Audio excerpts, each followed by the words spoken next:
Місцеві новини на Радіо Респект. Вітаю на Радіо Респект. У студії новин працює Віктор Терещук.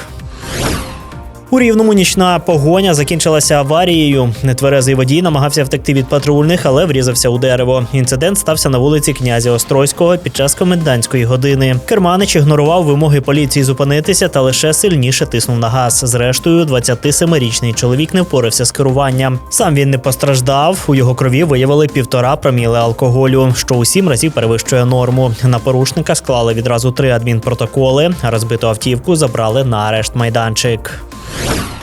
На Хмельниччині взяли під варту нетверезого водія, який на смерть збив 17-річного підлітка. Трагедія сталася у селищі Понінка. 30-річний кермувальник БМВ наїхав на велосипедиста, який рухався дорогою. Від отриманих травм хлопець загинув на місці. Експертиза підтвердила, водій був п'яний. Поліція вже оголосила йому підозру. Суд відправив чоловіка в ізолятор на час розслідування. Винуватцю загрожує до 10 років позбавлення волі.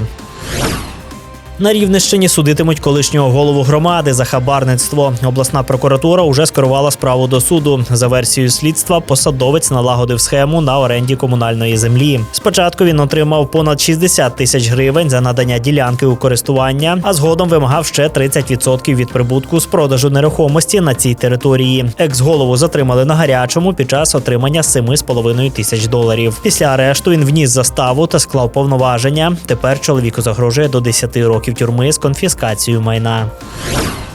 У Хмельницькому судитимуть 26-річного наркоторговця, який збував психотропи через Телеграм. Чоловіка затримали на гарячому під час продажу чергової партії товару. У ході обшуків у його квартирі та автівці правоохоронці вилучили понад 600 грамів амфетаміну та інших небезпечних речовин. Примітно, що чоловік уже був судимий за наркоторгівлю і на момент затримання перебував на іспитовому терміні. Наразі він під вартою. За повторний злочин фігуранту загрожує до 12 років в'язниці з конфіскацією майна.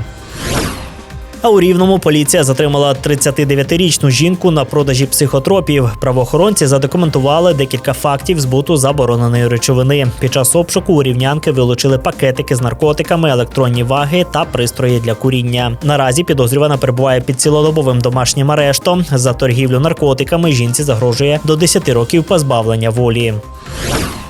З Німеччини на Хмельниччину екстрадували 36-річного наркоторговця. Уродженця Шепетівки викрили ще 6 років тому у складі групи, що збувала наркотики. Поки тривали суди, чоловікові вдалося втекти за кордон та оселитися у Німеччині. Проте українські оперативники разом із німецькими колегами вистежили втікача. Днями його передали Україні та вже взяли під варту. Додам, що спільники затриманого вже отримали тюремні терміни. Тепер вирок чекає і на нього.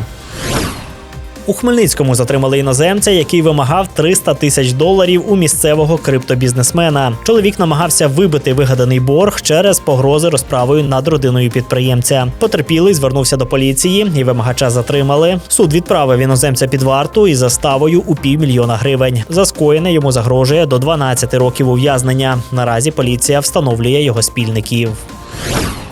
Радіаційний фон на Хмельницькій атомній електростанції у межах норми. За повідомленням інформаційного центру ХАЕС, показники на проммайданчику та в 30-кілометровій зоні спостереження відповідають нормальній експлуатації енергоблоків та не перевищують природного фону.